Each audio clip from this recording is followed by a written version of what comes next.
আসসালামু আলাইকুম ওয়া রাহমাতুল্লাহি ওয়া বারাকাতুহু।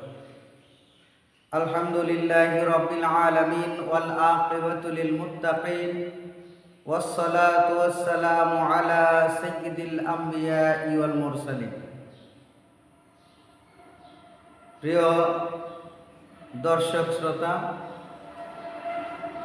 দূরের ও কাছের যেখান থেকে শুনছেন সবাইকে আন্তরিক সালাম এবং মোবারকবাদ।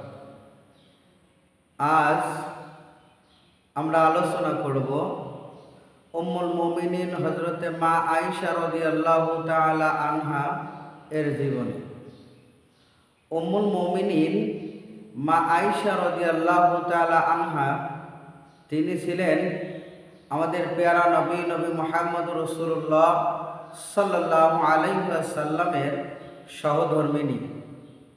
রাসূলুল্লাহ সাল্লাল্লাহু আলাইহি ওয়াসাল্লামের 10 জন সহধর্মিণীর মধ্যে তিনিই ছিলেন একমাত্র কুমারী, যেনার এর আগে কোথাও বিবাহ হয়নি। সম্মানিত ভাইয়েরা, মা আয়েশা রাদিয়াল্লাহু তাআলা আনহা যখন জন্মগ্রহণ করেন তখন 614 খ্রিস্টাব্দে মক্কা নগরীতে হযরত আবু বকর রাদিয়াল্লাহু তাআলা আনহু এর ঘরে জন্মগ্রহণ করেন। মা আয়েশা রাদিয়াল্লাহু তাআলা আনহা এর বাবার নাম হলেন খলিফাতুল মুসলিমিন, ইসলামের প্রথম খলিফা হযরত আবু বকর রাদিয়াল্লাহু তাআলা আনহু। উম্মুল মুমিনিনের মা ছিলেন উম্মে রুম্মান। মা আয়েশা রাদিয়াল্লাহু তাআলা আনহা যখন বয়স 6 বছর, এমন সময় হযরত আবু বকর রাদিয়াল্লাহু তাআলা আনহু নবীজি সাল্লাল্লাহু আলাইহি ওয়াসাল্লামের দরবারে হাজির হয়ে গেলেন। মনটা খুব মলিন, চেহারাটা মলিন ছিল। আমাদের পেয়ারা নবী ডাক দিলেন, আবু বকর, তোমার চেহারা কেন এমন মলিন দেখা যায়? আবু বকর রাদিয়াল্লাহু তাআলা আনহা বললেন, ইয়া রাসূলুল্লাহ, ইয়া হাবিবাল্লাহ, ভাই ওমর রাদিয়াল্লাহু তাআলা আনহু তার মেয়েকে আপনার সাথে বিবাহ দিয়েছেন। হযরত ওসমান রাদিয়াল্লাহু তাআলা আনহু আপনার কন্যাদ্বয়কে বিবাহ করেছেন। হযরত আলী রাদিয়াল্লাহু তাআলা আনহু আপনার কন্যা মা ফাতিমা রাদিয়াল্লাহু তাআলা আনহাকে বিবাহ করেছেন। কিন্তু আমি এমন একজন মানুষ যে আপনার সাথে এমন কোনো আত্মীয়তা করতে পারলাম না। আল্লাহর নবী মুস্কি হাসলেন, ডাক দিয়ে বলেন, আবু বকর, তুমি কি বলতে চাও? তখন আবু বকর রাদিয়াল্লাহু তাআলা আনহু বললেন, ইয়া রাসূলুল্লাহ, আমার একটি কন্যা সন্তান আছে, নাম হলো আয়েশা। আপনি যদি তাকে গ্রহণ করতেন স্ত্রী হিসাবে তাহলে আমি বড় আনন্দিত হতাম, খুশি হতাম। রাসূলুল্লাহ সাল্লাল্লাহু আলাইহি ওয়াসাল্লাম বললেন, ঠিক আছে, আমাকে একটু বুঝতে দাও, সময় দাও।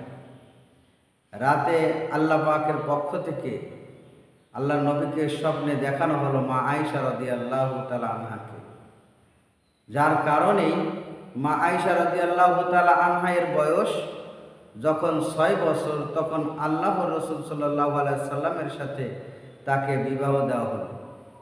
রাসূলুল্লাহ সাল্লাল্লাহু আলাইহি ওয়াসাল্লাম বিবাহ করার পর মা আয়েশা রাদিয়াল্লাহু তাআলা আনহাকে তার পিত্রালয়ে রেখে আসলেন, অর্থাৎ আবু বকর রাদিয়াল্লাহু তাআলা আনহু এর বাড়িতেই রেখে আসলেন।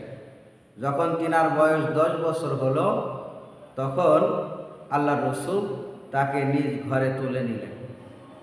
যেই সময় রাসূলুল্লাহ সাল্লাল্লাহু আলাইহি ওয়াসাল্লামের বিবাহ হয় মা আয়েশা রাদিয়াল্লাহু তাআলা আনহার সঙ্গে, এটা সময়টা ছিল হিজরতের ঠিক 3 বছর আগে। আল্লাহ রাসূল সাল্লাল্লাহু আলাইহি ওয়াসাল্লাম হিজরতের 1 বছর পরে মা আয়েশা রাদিয়াল্লাহু তাআলা আনহাকে ঘরে নিলেন। এখানে বিষয় হলো এই যে রাসূলুল্লাহ সাল্লাল্লাহু আলাইহি ওয়াসাল্লামের সাথে মা আয়েশা রাদিয়াল্লাহু তাআলা আনহা যে জীবন অতিবাহিত করেছিলেন ছোট্ট একটা সময়, অল্প পরিসরে। আল্লাহ রাসূল সাল্লাল্লাহু আলাইহি ওয়াসাল্লাম যখন পর্দা করলেন, তখন মা আয়েশা রাদিয়াল্লাহু তাআলা আনহা এর বয়স ছিলেন মাত্র 18 বছর। এই 6 বছরের সময় যখন বিয়ে হন, রসুলের কাছে সংস্পর্শে যান 10 বছরে, কিন্তু 18 বছর বয়সে তিনি স্বামী হারা হন, বিধবা হয়ে যান।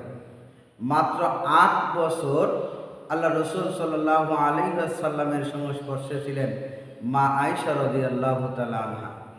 উম্মুল মুমিনিন, এই 8 বছরে আমার পেয়ারা নবীর মুখ থেকে বের হওয়া বাণী একটা দুইটা নয়, 2210টি হাদিস তিনি বর্ণনা করেছেন।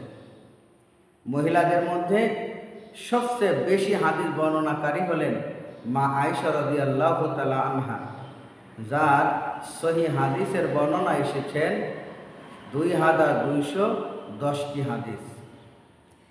সুতরাং অল্প বয়সে হলেও আল্লাহ নবী সাল্লাল্লাহু আলাইহি ওয়াসাল্লামের কাছ থেকে তিনি অমীয় বাণী খুব সহজেই আয়ত্ত করতে পেরেছেন এবং গ্রহণ করে নিয়েছেন।